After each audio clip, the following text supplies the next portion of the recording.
ദൃശ്യമാധ്യമങ്ങളിൽ കൂടെ കണ്ടതിൽ നിന്ന് വ്യത്യസ്തമായി നേരിട്ട് കാണുമ്പോൾ ഒരു കാര്യം ബോധ്യപ്പെടുകയാണ്, ഇത് കാടത്തമാണ്. ഒരു കാടന്മാരെ കൊണ്ട് മാത്രം ചെയ്യാനൊക്കുന്ന ഒരു സംഭവമാണ്. ഒറ്റ കാര്യമേ എനിക്ക് പറയാനുള്ളൂ. ഈ സംഭവമുണ്ടായി, ദൗർഭാഗ്യകരമായ സംഭവമുണ്ടായി. അതിനുശേഷം CPM നേതാക്കന്മാരൊക്കെ നടത്തുന്ന പ്രതികരണം കാണുമ്പോൾ ഒരു കാര്യം പിണറായി വിജയനെ ഓർമ്മപ്പെടുത്താൻ ആഗ്രഹിക്കുന്നു. പിണറായി വിജയൻ സമീപകാലത്ത് നേപ്പാളിലുണ്ടായ സംഭവ വികാസങ്ങൾ മറക്കരുത്. ജനങ്ങളുടെ ക്ഷമയ്ക്ക് ഒരു പരിധിയുണ്ട്. ആ നിലയിലേക്ക്, ആ മാനസികാവസ്ഥയിലേക്ക് പലപ്പോഴും രക്തം തിളക്കിയാണ് ഇങ്ങനെയുള്ള സംഭവങ്ങളുണ്ടാകുന്നത്. അതുകൊണ്ട് അതിലേക്ക് കേരള ജനത, ഐക്യ ജനാധിപത്യ മുന്നണിയും കേരള ജനതയും പോകുന്ന ഒരു സാഹചര്യത്തിലേക്ക് കൊണ്ടെത്തിക്കരുത്. ഉത്തരവാദികൾക്കെതിരെ നടപടിയെടുക്കണം. മൊത്തത്തിൽ ബാക്കി കാര്യങ്ങളിലേക്കൊന്നും പോകുന്നില്ല. പക്ഷേ ജനം പൊറുതിമുട്ടിരിക്കുകയാണ്. ഈ നിലയിൽ മുന്നോട്ട് പോകുന്നത് എനിക്ക് ആശങ്കയുണ്ട്. ജനങ്ങൾ തെരുവിലേക്ക് ഇറങ്ങുന്ന, നേപ്പാൾ ആവർത്തിക്കുന്ന സാഹചര്യത്തിലേക്ക് കാര്യങ്ങൾ നീങ്ങുമോ എന്ന ആശങ്കയാണ് എനിക്കുള്ളത്.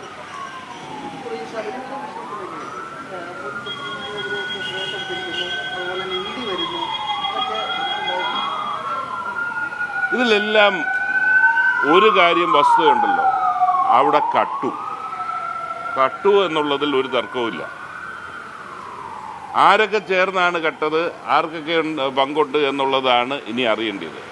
മുഖ്യമന്ത്രി പറയുന്നത് ഗൂഢാലോചനയാണ്. 2019 ഗൂഢാലോചന നടത്തി 2025 അയ്യപ്പ സംഗമം, ആഗോള സംഗമം തകർക്കാൻ ശ്രമിക്കുന്നു എന്നൊക്കെ പറഞ്ഞ ബാലിഷ്യമായ പ്രതികരണം ഒരു കേരളത്തിൻ്റെ മുഖ്യമന്ത്രി നടത്തുകയാണ്. എനിക്കൊരു കാര്യമുള്ളൂ, ഇന്നിപ്പോൾ പത്മകുമാറിനെ അടക്കം ഭരണസമിതിയെ പ്രതികളാക്കിയിരിക്കുന്നത്. ഈ 3 ദിവസം എന്താ പറഞ്ഞുകൊണ്ടിരുന്നവർ? സോഷ്യൽ മീഡിയയെ പറഞ്ഞുകൊണ്ടിരുന്നത് എന്താണ്? ഇത് INTUCയുടെ നേതാക്കന്മാർ, ചില മാധ്യമങ്ങൾ പോലും ചർച്ച നടത്തുന്ന ഞാൻ കേട്ടു. INTUCയുടെ നേതാക്കന്മാർ കട്ടു എന്നാണ് പറഞ്ഞത്. അന്നേ ഞാൻ വിചാരിച്ചു, പിണറായി വിജയൻ ഭരിക്കുമ്പോൾ, ആ വാസവൻ മന്ത്രിയായിരിക്കുമ്പോൾ INTUCയുടെ നേതാക്കന്മാർക്ക് യഥേഷ്ടം കക്കാമെങ്കിൽ ഇവരൊക്കെ വേറെ പണിക്കാണ് പോകേണ്ടത്. ഈ ഭരണമെന്ന് പറഞ്ഞ് പറ്റത്തില്ല. അന്നേരം ഓരോ ദിവസം കഴിയും തോറും ദുരൂഹത വർദ്ധിക്കുന്നു. എപ്പോഴും ഞാൻ പറഞ്ഞത്, സുരേഷ് ഗോപി എന്ന വ്യക്തിക്ക്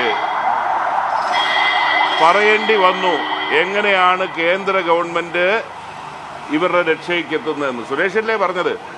സുരേഷ് പറഞ്ഞ് എപ്പോഴൊക്കെ പിണറായി വിജയൻ പ്രതിസന്ധിയിലായാലും അന്നേരം ED വരും, ശ്രദ്ധ തിരിച്ചുവിടാൻ വേണ്ടി ED വരുമെന്ന് പറയുന്നു. ഇപ്പോഴും അതിന് സമാനമായ നിലയിൽ ED വന്നതുകൊണ്ട് ഒന്നും സംഭവിക്കാൻ പോകുന്നില്ല. ED വരുന്നത് പിണറായി വിജയന് സംരക്ഷണ കവചം സൃഷ്ടിക്കാൻ വേണ്ടി മാത്രമാണ് എന്നുള്ളതാണ് ചരിത്രത്തിൽ. മാത്രവുമല്ല, ഇതിൻ്റെ മുൻപ് കാലങ്ങളിൽ ED വന്നു, അന്നേരം ഒരു ഇരയുടെ പരിവേഷം അണിഞ്ഞുകൊണ്ട് പിണറായി വിജയൻ കഴിഞ്ഞ തെരഞ്ഞെടുപ്പിലൊക്കെ കണ്ടയാണ്. ഇരയുടെ പരിവേഷത്തോടുകൂടി പിണറായി വിജയൻ ജനങ്ങളെ സമീപിക്കുന്നു.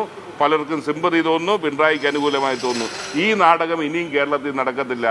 എന്തിനാണ് പിണറായി വിജയൻ അമിത്ഷായെ ഔദ്യോഗിക വസതിയിൽ പോയി കണ്ടത് എന്നുള്ള ഒരു വിശദീകരണം പോലും തരാൻ തയ്യാറാകാത്ത പശ്ചാത്തലത്തിൽ ഈ നാടകം എല്ലാം, അതിനോടൊപ്പം മകൻ്റെ 2.5 വർഷക്കാലമായി പൂഴ്ത്തി വെച്ച EDയുടെ സമൻസും എല്ലാം കേരളത്തിൽ നമുക്ക് ചർച്ച ചെയ്യേണ്ട കാര്യം തന്നെ.